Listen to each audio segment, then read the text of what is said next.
Hey everyone, welcome back to Corporate Decoder, the place where we decode the language of business.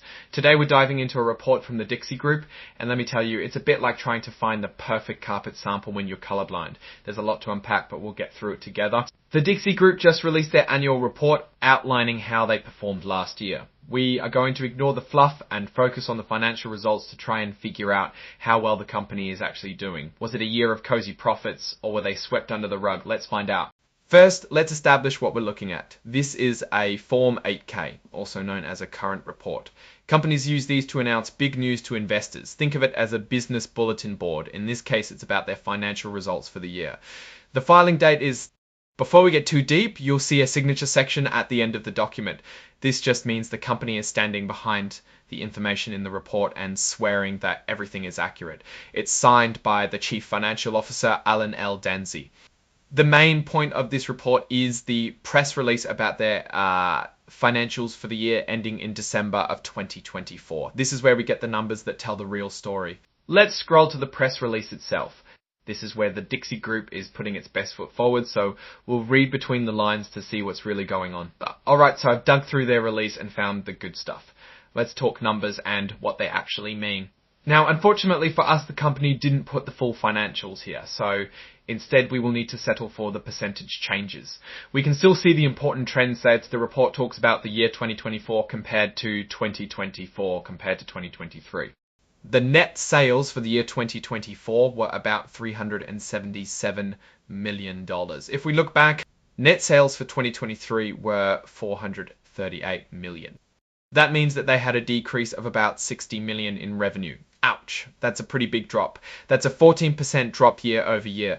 Basically, the company is making 14% less money than they were the prior year.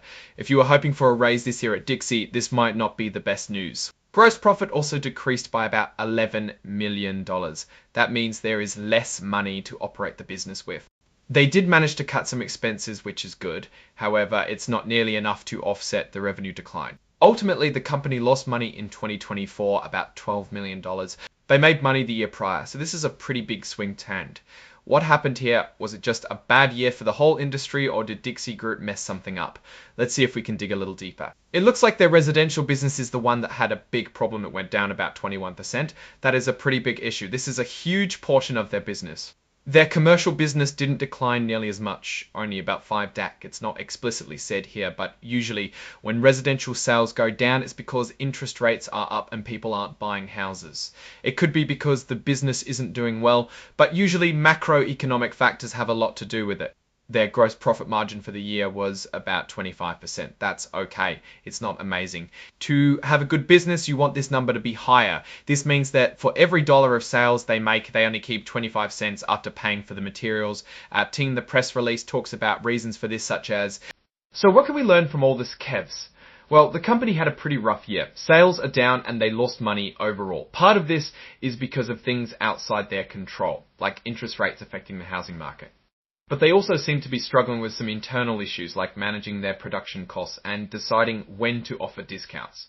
Also, the fact that residential makes up so much of the company's sales makes it more risky than if they were diversified across many sectors. Now let's step back and look at the big picture. The Dixie Group is in a tough spot. They need to figure out how to weather these economic storms and get their sales back up.